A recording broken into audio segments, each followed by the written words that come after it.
You are listening to the Horse Radio Network, part of the Equine Network family. This is episode 130 of the Wisdom by WESA show on the Horse Radio Network. This is Mike Donnell. I'm Casey Wilbanks-Coletti. And this is Sofia Aguila. Welcome to Wisdom by WESA on the Horse Radio Network, part of the Equine Network family. This podcast is brought to you by the Western and English Sales Association, WESA, which provides the world's largest trade events for retailers, manufacturers, and sales representatives of the equestrian industry. In this podcast, we feature exclusive interviews with noteworthy Western and English personalities, retailers, and exhibitors who you've always wanted to talk to. Don't miss out on all the news for manufacturers and retailers in the equine industry. Now that the exhibitor contract deadline has passed, Sophia, what's next for the WESA staff? Amy and Jeff are actively working on the space assignment. And once that is complete, we can move forward with the directory and app listings. And I think I say this for every show, but the app listings are truly so helpful when looking for a company or a sales rep. So we're excited to put those out. And then we're also adding a new search option to filter by product category as well. So we're excited to add some more highlights to the app. Sounds so exciting. What does that mean exactly for the buyers? So that means that someone who is, for example, looking for tech and equipment can now scroll down to that category and find all the exhibitors of that category. It's actually even more precise than that. So if you're looking for English tech specifically, that will be a category option. So that means that planning ahead and meeting with the right people just got easier. It seems like you guys are making consistent improvements to the app with every passing WESA trade show. Is that correct? Yes, thanks to the feedback that we get, we can make adjustments to suit the buyers best. And we are actually working on a few additional improvements or app projects right now. So stay tuned for those and download the WESA Trade Show app in the Android and Apple app stores in the meantime. Dorfman Milano Hat Company brings more than 100 years of design and production experience and expertise to the Western hat industry. The firm's director of design, Casey Myers, joins us today to tell the storied history of that company. Casey Myers, thanks so much for taking the time out of your busy day to join us on the Wisdom by WESA show. Well, the pleasure is all mine, Mike. I want you to give us a little bit of background. We've got the Dorfman side, we've got the Milano side. Not everyone who listens will know how they came together and what the current presentation is to the public. So why don't you put that all in perspective, and then we're going to dive a little deeper into your Western hat world. Well, Mike, I guess time flies when you're having fun, because most people don't realize that Dorfman Pacific is 103 years old. And 20 years ago, they acquired Milano Hat Company in Garland. It's 41 years old in its own right. John Milano started the company back in 1983. He had been the president of Hatco for a little while and came on and built his own very new state-of-the-art factory here in Garland. And that's where I'm at today talking to you. And so we are merged now with a more than 100-year-old company. That's about it. We merged the two companies about 2 years ago, but the Dorfman side of the business is based out of California, and Milano and all of the Western things are here in Texas. And your role is director of design, I believe. Talk a bit about where your responsibilities are for the Western hat side of the business. Well, I am the design director for the Western side of the business, and we manufacture Larry Mahan and Justin hats. So I handle all of the raw materials, all of the styling and design, and you sometimes have to get down and dirty and go design the little stitching and the weaving on the bands themselves. You always want to create fresh new buckle sets that are either, a shiny finish or an antique finish, 3-piece buckle sets, maybe conchos. You have to appeal to a lot of different customers within the Western industry, whether he is the gentleman who wears his hat to town during the week or to church on Sunday, or the cowboy who demands a lot more of his hat and it has to be much more durable and efficient out in the elements. So across the board, I try to design things with various customers in mind. Now, do you sit down all by yourself and kind of envision and sketch something out, or how does that design process work? I do sometimes just unexpectedly, you might see something and the light comes on. I have 19 years experience doing this job right here. So it comes a little easier to me than it may most. And at the same time, it might be a little difficult too, because I feel like we've done it all. So it is very difficult to reinvent the hat. You don't want to reinvent it. You just want to update it each season and keep in mind that history repeats itself. And so when you're accused of being a hoarder because you have horsehair bands or beaded bands that are completely out of style, just keep them, because they're going to be cool again in 20 years and they'll be twice the price. Now, what would be the difference in terms of how you approach a design for, say, a Larry Mahan hat versus maybe a custom hat or a private label brand hat for someone else? Are there certain criteria and disciplines that guide what your choices are? Yeah, absolutely. So Larry Mahan is a luxury brand. And it's so interesting to me because in this day and age, I feel like Larry's legacy has missed a couple, 3 generations. There are some people who don't know who he is. And he was one of the best cowboys ever. And so in an effort to keep his legacy alive, we created a luxury brand for him. And that brand spares no expense. It is the highest quality fur felt hat bodies, either sterling silver or plated buckles, beautiful stones, fancy bands made from genuine leather. Lots of his straw hat bands have beautiful rawhide braiding around them. It's just very high quality because that customer is very conscious of quality. The Justin brand on the other side is geared towards a very high volume and large quantity. One of our biggest customers is Tractor Supply. So this keeps the wide variety of agriculture and Western lifestyle in mind. These are people who may work outside and need really tough hats for the elements, but they're probably going to go through a few each season. So they need to be affordable. So Justin, I make sure that whatever materials we use, there's a lot of them, but then also that they're very durable and very, very inexpensive at the same time. So that one's sometimes difficult. As far as private label, that depends 100% on the customer. Most times those are a joy to create because that customer has no dollar amount that they have to stay within. They tell us what they want. We tell them what it costs, and we're able to make really nice things. Some, on the other hand, they give us a dollar amount to work within, and then we know what we have to do there. You have to kind of work backwards. But that's kind of a summary of our brands and how they work. What would be the difference in designing a hat, say, for Casey and other cowgirls, and a hat for guys? Well, that's a little bit of a trick question, and it usually depends on who's asking me. I'm asking you. Well, since you're asking me, I'm going to tell you I'll wear the same hat that you wear.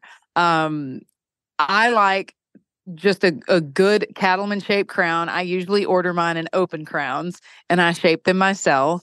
I like a 4 1/4 inch brim, and that's basically what we have added into the Larry Mahan fall line that you'll see in stores this August. We added a great new cattleman with a 4 1/4 inch brim in a natural and a black color, and then we also added a higher quality open crown flat brim in our beautiful belly color that's almost ivory, and also black, because that's always the best seller and the staple in the Western wardrobe. So for men, I mean, I keep it all pretty neutral, just because if it's a female and she wants something more feminine, she can add it to the hat after she buys it.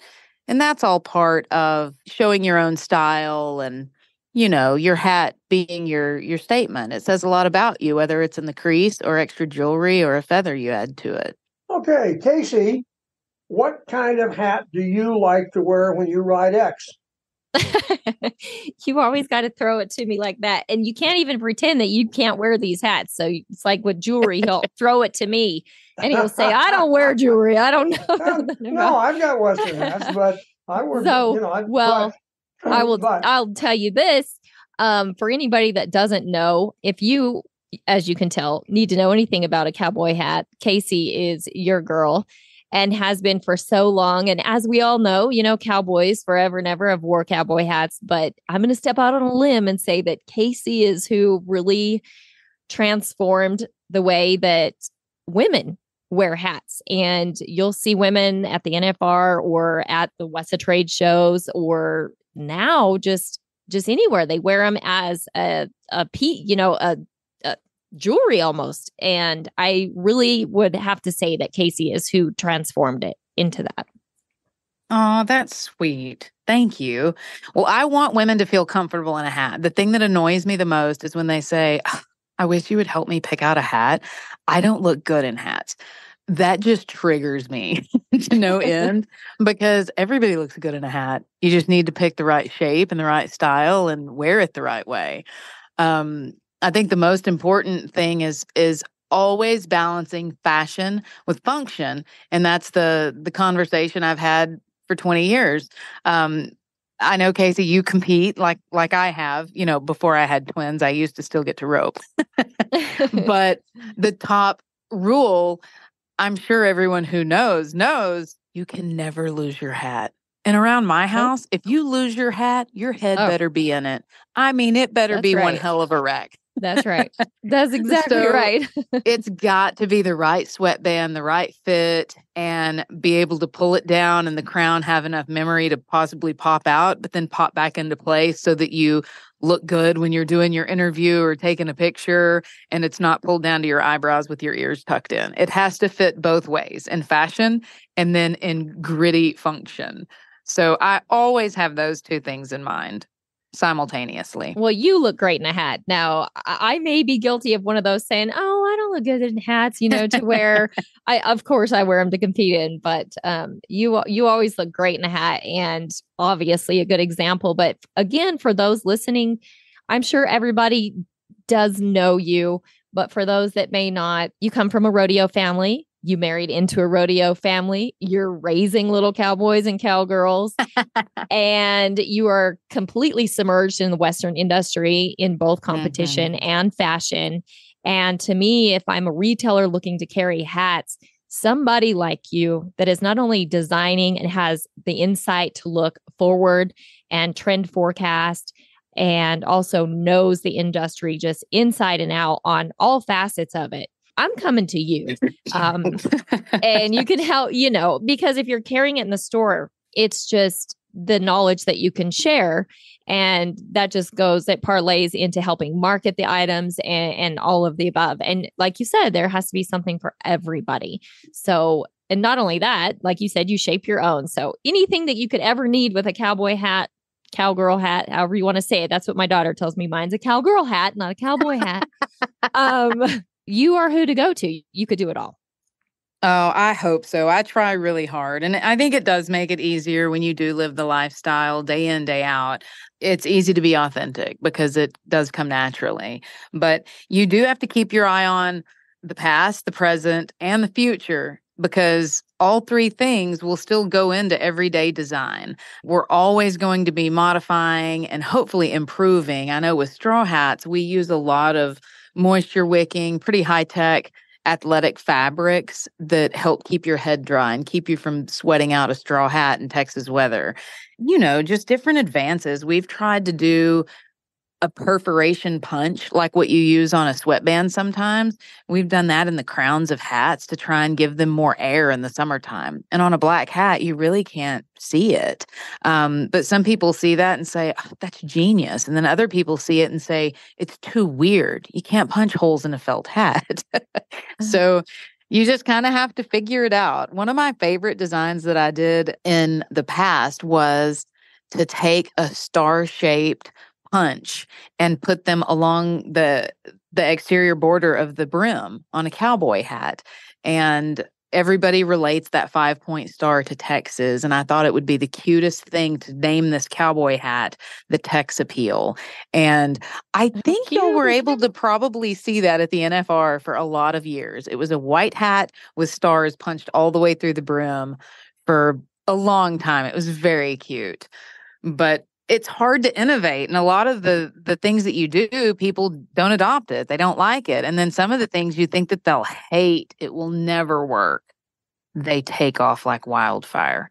And to be honest, some of my best designs were sheerly accidents. And I think that's the same story with the Reese's peanut butter cup and who got chocolate in my peanut butter. But I remember one time I requested someone to put a bound edge on a hat for me and with a ribbon, and they took the ribbon and they whip stitched the hat. Bestseller for about 5 years. It was so ugly. It was cute. But I love it when things like that happen because it makes for a really funny story. And all of the great things are rarely thought out. Sometimes they just happen. Right. Just organically. Well, you've proven to have longevity in this industry and especially in Western fashion. Can you give us a little insight of maybe where the trend is going? I mean, hats have stuck around in women's Western fashion for quite a while now. Can you give us an insight of like some trend forecasting?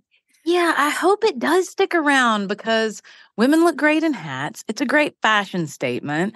It says a lot about your character. It protects you from the sun and the elements. And I think people are starting to realize how important that is. So I'm still seeing a lot more of like the open crown, flat brim and Western. The bigger crowns and bigger brims, I think, are here to stay. And it allows you to put your own shape in the Western hats and create your own style, send your own message, and feel good in your hat that says what you want it to say about you. One thing that's really exciting in what I'm doing right now, we were one of the first licensees for Justin Brands, and we get to make their hat line, which is super exciting for us. And I have a lot of freedom. Like I mentioned, the Mahan line is luxury. It's the nicest quality hat on the market. But Justin, we can get a little fashion and a little crazy. And so Justin launched a line of boots called Justin Vintage, and they're beautiful. I feel like you know what they probably are. And great old stitching, good colors, just a great style. And I wanted to put together a Justin Vintage hat collection. And so that's what we previewed in January. It will launch this fall. You'll still see some of the pinch front crowns, flat brims. We added some upturned brims, some distressed, some layered bands, little embroider, pencil curled the edges. It just looks very custom, but at the same time very vintage. And they're in some really cool colors. So those will be in stores in the fall. So we're really excited about that on the fashion forefront. And then we've also just completed straw. I know it sounds crazy, but we have to finish straw literally a year before it will ever hit the shelves for consumers. But that's what we'll be showing at WISA in August, are the new straw styles. And one thing about straw that it really bothers me, it's getting very expensive. So you have to be real creative in what you make the hats out of, because if we're being honest, we may only have a limited amount of money to spend on headwear. And I get that. I understand some people don't, but some people do. And I want everybody to have cool hats. So we've brought in, it's always popular to have Mexican palm. There is a Burry braid, and basically it's the same type of palm, but it's from the Philippines. And it's a little less expensive right now than the Mexican palm is because, it's commodities and things change. So I always try to use the materials that will be cost efficient and plentiful. Like I mentioned earlier, I just want to make sure that we don't outprice ourselves. So that's about it. Some things that really speak to the Western crowd and the open crowns and flat brims, a fashion line with the Justin Vintage collection, And of course, Larry Mahan just stays very core Western. We do have a Hispanic market that we adore, but at the same time, you're going to see some core cowboy hats, really nice Western hats that you and I would wear, Casey. I'm down, and I've even seen you wear hats to the beach. So yes, you have to. It's for that shade again. Mike, what kind of hat are we going to get you in? I'm not sure what kind of hat you're going to get me in, but as I'm putting myself in the place of a retailer listening to this show, because we know that a lot of retailers listen to the show, maybe get ideas, and they're thinking, boy, this lady really knows how to design hats. I've heard the brand. Maybe it's a new retailer or it's a new management staff at a retailer, and they want to have either their first or a bigger selection. How do they go about doing business with Dorfman Milano? I think they have a sales staff, correct? We do. We have a great group of reps that travel the U.S. and Canada. We have a great customer service team that works here out of the office most times, and they're always there to answer questions, answer the phone. We do have a great website as well that you can log on to. It's very easy to navigate. It does show all of our brands on the Dorfman side, and you'll see a lot of cool brands like Biltmore Vintage Couture and Scala, all older brands and very cool in their own right. I'm wearing a Biltmore Vintage Couture hat today. Casey, you would love those. I'll have to share. But the website, actually all of our catalogs are on the website. If you scroll all the way down to the bottom, there's also wholesale inquiries and things of that nature. But you can get our contact phone number and call customer service there from dorfmanmilano.com.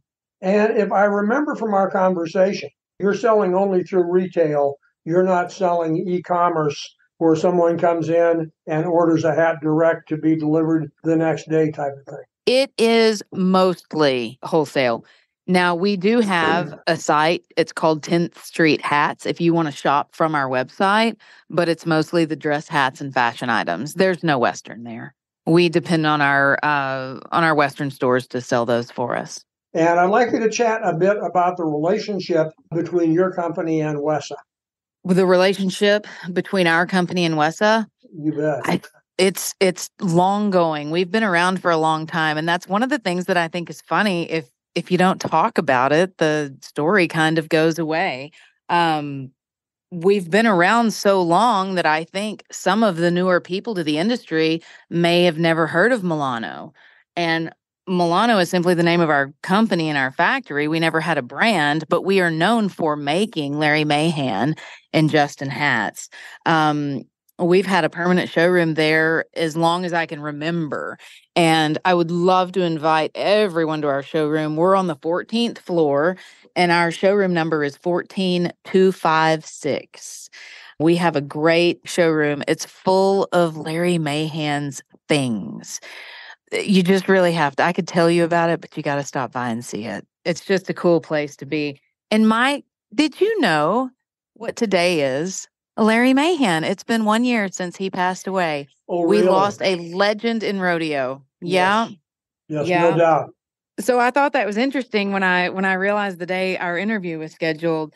But yeah, our showroom, we're very proud to be part of the WESA show, and we're very proud of our showroom, and we invite anyone to stop by, see our product, meet our executives and sales reps, and just view our product. Well, we appreciate you taking the time out of your busy design day to chat with us. It's been a great conversation. Thank you so much for taking the time to join us on Wisdom by WESA. Oh, thank you, Mike. We appreciate it. The show notes and links from today's show can be found at wisdombywesa.com. And feedback, we'd love to have yours. There's a contact link on that site. The Wisdom by WESA show will be published on the 15th and 30th of every month. You can listen on most of your favorite podcast players, and you can also listen on wisdombywesa.com. Be sure to visit all the great shows on the Horse Radio Network at horseradionetwork.com. WESA, where the industry meets.